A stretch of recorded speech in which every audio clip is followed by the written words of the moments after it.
Hey, what's up, guys? My name is Dan, and welcome back to the channel. Today, we're going to be talking all about Arsenal versus West Ham at home. Winnable game, a game that we should be winning, a game that we should be dominating. But we've slipped up against them a bunch of times. I think we lost this fixture last year, so a potential banana skin for sure. They can be a little bit difficult for us to play against. It was a chance for us to show our dominance, show our title credentials, to show that we're worthy of being in a title challenge, considering that Liverpool are kind of slipping up at the moment. And we did that, to be honest with you. We had a really, really, really fantastic game. 2-0 win. The scoreline flat as West Ham massively.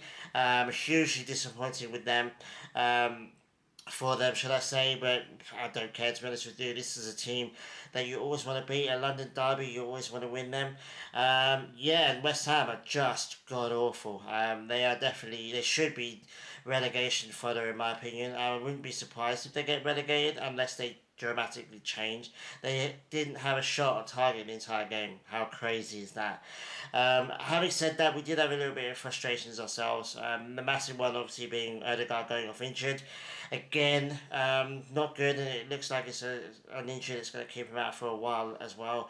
Ligament issue with his knee apparently. So, not ideal. He was doing brilliantly against Olympiacos. It looked like he was back to his old self. And then he goes, it's a contact thing, it's not like he was running and just pulled up. He hit his knee against another player, and unfortunately these things happen. So that was a bit of a disappointment thing for us. But overall, I thought we had a really, really good game. I mean, Eze was a brilliant player in this team. Saka as well. I mean, I think the player of the match was obviously going to be Declan Rice, scoring the first goal, and a really, really good goal it was as well. Obviously, kind of a rebound, and he was there, but people sky those kind of things, and he did really well to keep it on contact and on target, and it went straight in. So brilliant to him.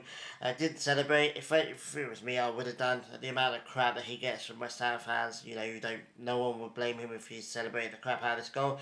Didn't, because he's got tons of class. He's got more class than I do.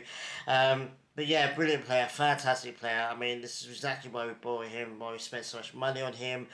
He's raised his game, he's raised our game. He's one of, if not the best midfielders in the league now, and he's consistent as well. I mean, he never really has a bad game. Even when he doesn't have that much to do, he's always on point with everything he does. So brilliant for him. Obviously, I think it's the first goal he scored against them at home, and he scored a whole bunch of. I think he scored twice against them before this, but that set us on the road to kind of get a decent victory.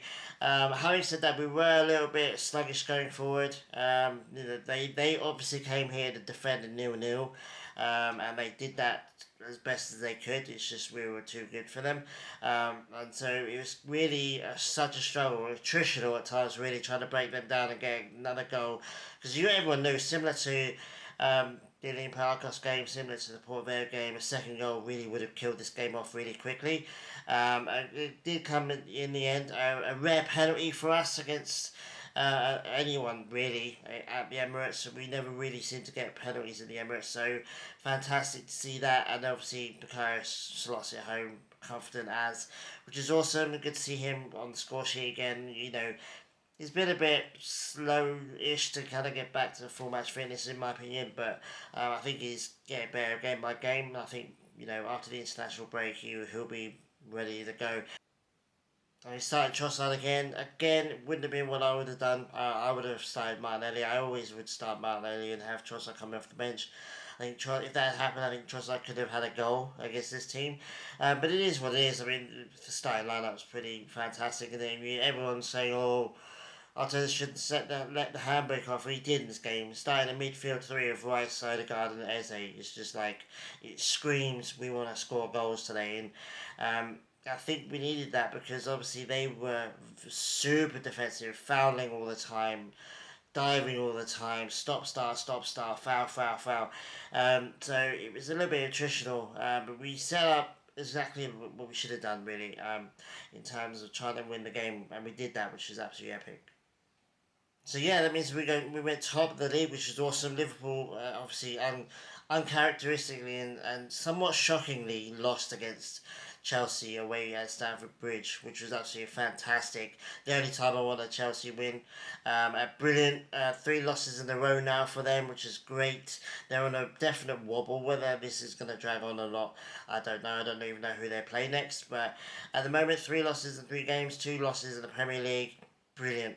We're a point above them now in the league now, which is great. But having said that, we're not out of this title race at all yet. Liverpool are still well in it. Spurs are doing alright at the moment, especially against the lower level teams.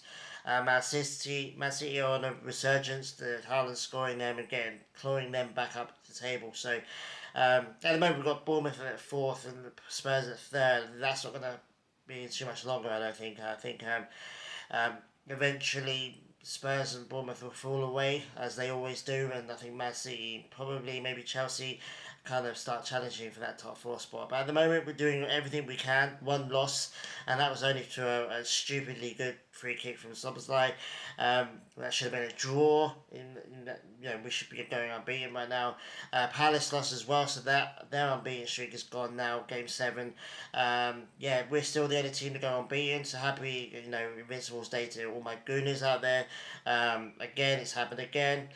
Like I said, I was battering another guy online on Twitter the other day, and I said, well, in a joking way, I said, maybe I think the Invincibles equals at least one Champions League. Mainly because someone wins the Champions League every year. No one's been able to do what the Invincibles did all those years ago, and I think that's why it's difficult to do. You can't do it. No one can do it now, I don't think. But yeah, brilliant. I can't complain really. There's not really much too else to say either. We've got a couple of weeks break now. Obviously, the international break again. It feels like a couple of days since the last one. We've got Fulham on the 19th of October. Well, the 18th, but it's the 19th for Western Australia. And then midweek, let's go Madrid. That's Fulham away. Sorry, on the 18th/19th. And then midweek of Let's Go Madrid at home. That's a tough game. Both tough games, really. I think we may have lost the Fulham away game last year. And then Palace, of all teams, in the league the following week. And then Brighton in the EFL Cup that midweek. So we've got a couple of weeks off, but then the following couple of weeks after that is going to be really difficult.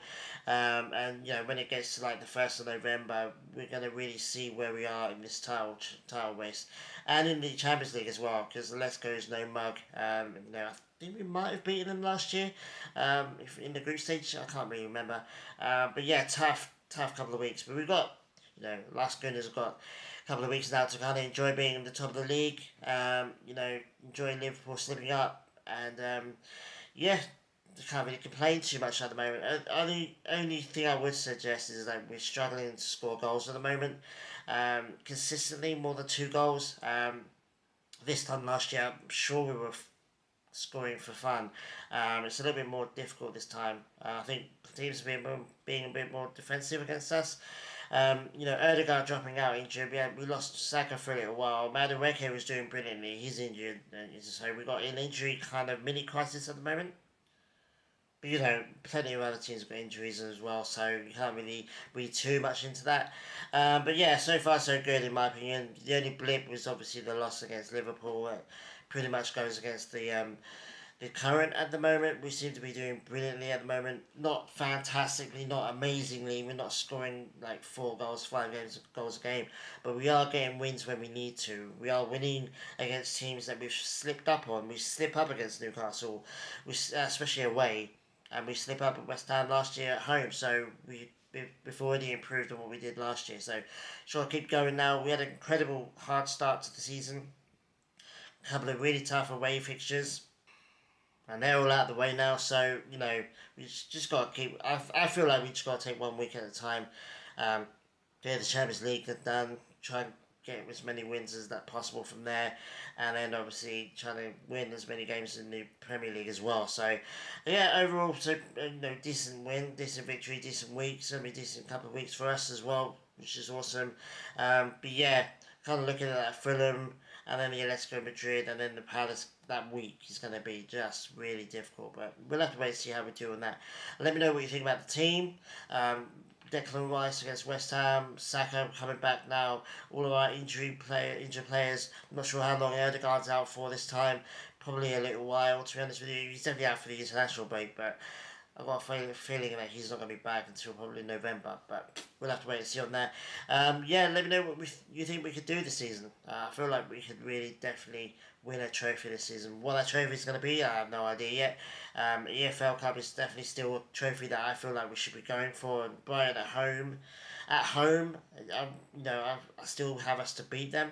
And yeah, even if we do, I mean, every single team that's left in that tournament is going to be difficult to play against. So I think it's going to be a real struggle to win that tournament, to be honest with you. I think a lot of other teams, like Liverpool, Spurs maybe, I don't think Spurs are knocked out. But whoever's left in it is going to want to win it, is what I'm trying to say. So we'll have to wait and see. And then obviously in November we've got Burnley at home, Burnley away, sorry, which is another tough game. And then Slavia Prague, I think, away from home as well. So November's not even easier. So anyway, thanks for watching, guys. Really do appreciate it. Have a good week. And yeah, we'll talk about the Fulham game when it comes around in a couple of weeks. Enjoy the international break if you can. And yeah, I'll see you guys very soon. Just take it easy. Adios.